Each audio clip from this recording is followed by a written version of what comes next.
Episode की शुरुआत में हम देखते हैं कि फेनरी बायरू के कमरे में ड्रिंक कर रहा होता है। उसे थोड़ा अनकंफर्टेबल फील होता है, इसलिए वो जाने की इजाज़त मांगता है। तो बाई उसे और ड्रिंक की ऑफ़र करता है। तभी वो ड्रिंक लाने के लिए जाता है। तभी फेनरी बाई का हाथ पकड़ते हुए उसे रोकते हुए कहता है, क्या तुम नहीं चाहते कि मैं यहाँ से जाऊँ? तो बाई कहता है, मैंने ऐसा कब कहा?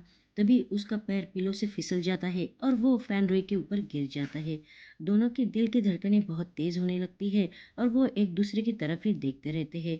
एक रोमांटिक सा माहौल बन जाता है। तभी डोरबेल बजती है। उसकी आवाज़ सुनकर बाई उठकर दरवाज़ा खोलने के लिए जाता है। तभी वहाँ एडी अंदर आता है। एडी ने काफ़ी ज़्यादा ड्रिंक की होती है। एडी को देखकर बाई कहता है, तुम? तभी एडी जाकर फैनरी को पकड़ लेता है और कहता है, मैं तुम्हें ही खोज रहा था। फैनरी कहता है, तुम्हें कैसे पता कि मैं यहाँ हूँ? तब एडी नशे में कहता है, तुम हमेशा ही भाग जाते हो।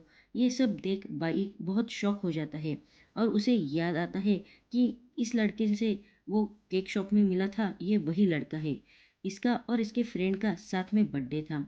वो फैनरी से कहता है, क्या ये तुम्हारा दोस्त है? तो फैनरी कहता है, हाँ।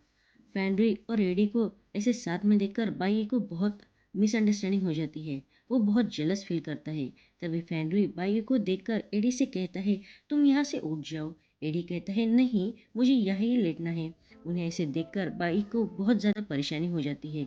आगे हम देखते हैं कि एडी और फैनरी बाहर ड्रिंक करने लगते हैं। एडी फैनरी को पकड़ते रहता है और कहता है, अगर मैंने तुमसे प्यार किया होता तो मुझे इतना टायर्ड नहीं होना पड़ता। तो फैनरी कहता है, तुम्हें क्या लगता है कि मैं तुमसे प्यार करूंगा? ये सुनकर एडी फैनरी को मारने जाता है। तभी फैनरी एडी को रोकते हुए कहता है, तुम बहुत ड्रंक हो, ऐसा प्रिटेंड करना बंद करो, मुझे बुरा लगता है। तुम उसे इतना क्यों पसंद करते हो? तुम ये सब छोड़ दो। पर एडी कहता है, यहाँ से बियर है क्या? कुछ खाने के लिए नहीं मिलेगा? तभी वहाँ बाई कुछ खाना लेके आता है और उन दोनों को ऐसे साथ में देखकर गुस्से में कहता है, अगर तुम्हें खाना है तो तुम्हें ठीक से बैठना होगा। फैनरी एडी का हाथ अपने हाथों से हटाकर उसे ठीक बैठने को कहता है।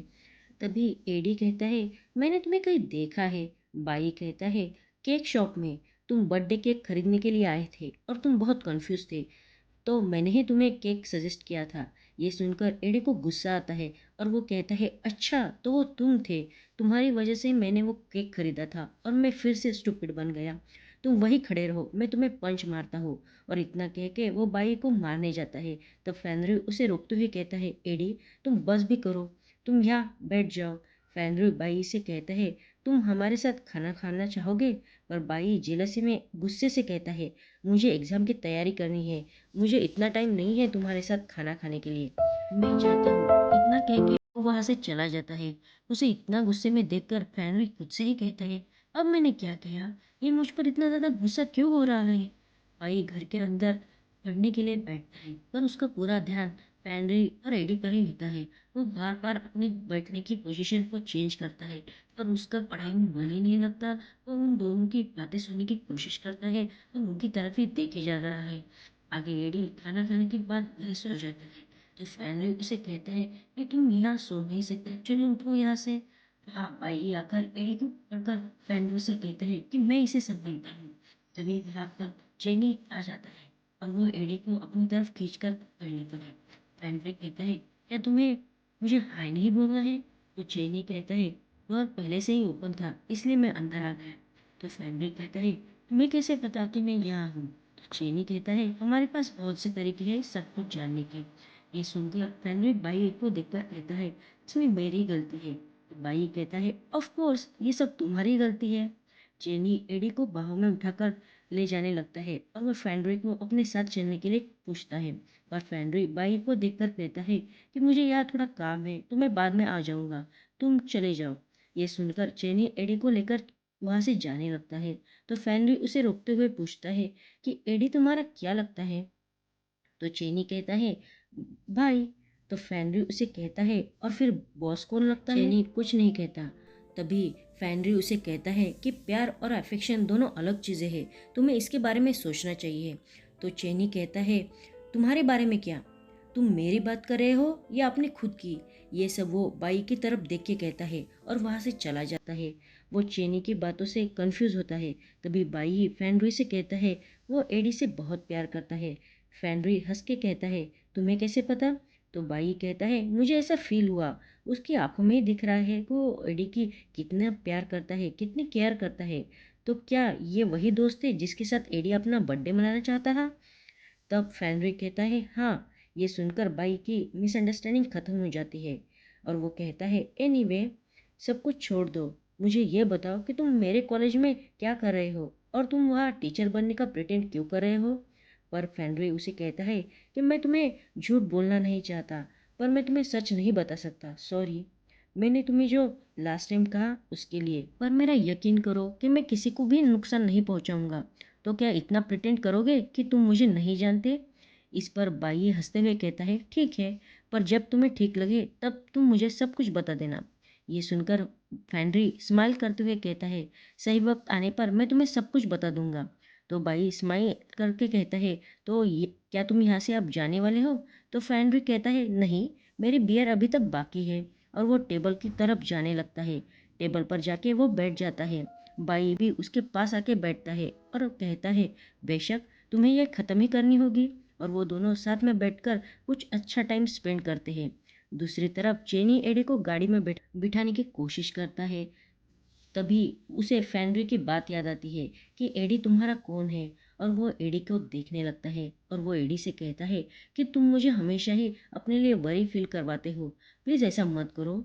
और वो गाड़ी ड्राइव करने के लिए दूसरी तरफ जाता है। तभी एडी अपनी आंखें खोलता है और उसे बहुत बुरा फील होता है, पर वो फिर से सोने का प्रिटेंड करता है और वो दोनों वहाँ से चले जाते हैं। हमें आगे कॉलेज का सीन दिखाया जाता है जिसमें बाई को बहुत हैप्पी मूड में देखकर उसका दोस्त जॉन कहता है कि तुम आज इतना हैप्पी क्यों हो? क्या तुमने कुछ नॉटी या सेक्स वाला ड्रीम देखा? तो बाई बड़े स्माइल से कहता है, नहीं, सिर्फ मेरे कैट जो है वो वापस आ गई है। तो जॉन कहता है, वाह, तुम कैट की वजह से इतने ज़्यादा हैप्पी हो? क्या तुम उसे बहुत ज़्यादा पसंद करने लगे हो? तो बाई कहता है, ऐसा कुछ भी नहीं है। अगले सीन में हमें फैनरी को प्रिंसिपल के साथ दिखाया जाता है। प्रिंसिपल उसे जो बच्चे सस्पिशियस है उनकी लिस्ट देती है। तभी वह फैनरी बाई को जल्दी में कहीं जाते हुए देख लेता है, तो वो भी उसके पीछे जाने लगता है। आगे हम देखते हैं कि बाई एक लड़की से मिलता है। वो लड़की बाई से कहती है कि मैं तुम्हें बहुत ज़्यादा पसंद करती हूँ, तो क्या तुम मेरे बॉयफ्रेंड बनोगे? पर बाई कहता है, पर तुमने तो इस नोट पर लिखा है कि तुम मुझे किसी से मिलवा रही हो जॉब के सिलसिले में। तो वो लड़की कहती है, मुझे पता है कि तुम्हें काम कितना पसंद है। अगर मैं ऐसा नहीं लिखती तो तुम यहाँ मुझसे मिलने आते, इसलिए मुझे ऐसा करना पड़ा। वो लड़की कहती है, मेरे साथ रहने से तुम्हारा बहुत बड़ा फ़ायदा है। मेरी मॉम कॉलेज की टीचर ग्रुप की प्रेसिडेंट है। तो वो बाई का हाथ पकड़कर कहती है, बताओ तो, क्या तुम मेरे बॉयफ्रेंड बनना पसंद करोगे? यस और नो कहो, पर जल्दी कहना।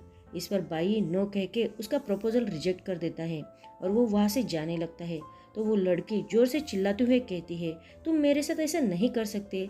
मैं एक लड़की हूँ, फिर भी मैंने तुम्हें पहले प्रपोज किया। तुम मुझे मना नहीं कर सकते। तुम्हारे पास पैसे नहीं हैं, तुम अपने नोट्स बेचते हो, ये मुझे पता है।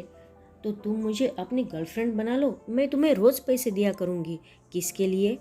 तुम इससे रोज़ 500 युआन कमा सकते हो। ये सुनकर बाई को बहुत ज़्यादा गुस्सा आता है और वो कहता है, तुम अमीर हो तो अपने खुद के लिए, मेरा इससे कोई संबंध नहीं है। इतना बाई वह कह के वहाँ से गुस्से में जाने लगता है। तो वो लड़की फिर से चिल्लाते हुए कहती है, तुम्हें इसकी कीमत चुकानी होगी, मैं तुम्हें ऐसे नहीं छोड़ सकती। बाई गुस्से से वहाँ से जाने लगता है। ये सारी बातें फेनरी एक पिलर के पीछे से सुन रहा था।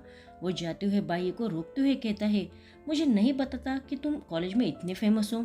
तो बाई गुस्से से कहता है, तुम भी उस लड़की की तरह ही हो, पैसों से अपना रोब झाड़ने वाले। माना है कि मेरे पास पैसे नहीं है, मैं गरीब हूँ, पर इसका मतलब ये नहीं है कि मैं पैसों के लिए खुद को बेच दूंगा। ये सुनकर फेनरी बाई को पकड़कर कहता है, तुम्हें इतना गुस्सा क्यों आया है, क्या बात हुई है? इस पर बाई कहता है, सॉरी। और वो फेनरी का हाथ अपने हाथों से हटाकर कहता है, तुमने ही मुझे कहा था ना कि कॉलेज में ऐसा प्रिटेंड करना कि मैं तुम्हें नहीं जानता। तो ठीक है, मैं यहाँ से जा रहा हूँ। और इतना कह के बाई गुस्से से वहाँ से चला जाता है। और फेनरी सोचता है कि बाई को इतना गुस्सा क्यों आया है, क्या कुछ हुआ है क्या?